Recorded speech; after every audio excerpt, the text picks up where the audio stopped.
Dr. Benjamin Pereira. Kathleen Ann Tehemel. Francisco Monserrat. Russell Asoy Mantiso Malpo. Si Ronald Salvador. Bernard Paragas. Camila Javia, franchise owner ng Rice Smart and Unified Payment Center. Tara na! Pasok na sa Unified Payment Center! Anong business yung pwede kong ialok? Then ito nga, eventually, lumabas tong Unified Products and Services. So, inoffer namin, sir, na franchise business. So, we pioneered the one-stop shop service in the Philippines.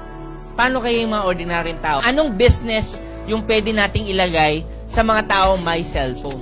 Lahat ng may cellphone ngayon, pwedeng mag-load. Diba? Pwedeng magbayad ng bills. Pwedeng mag-remit. Pwedeng bumili ng ticket. Lahat ng yon nilagay namin ngayon sa app.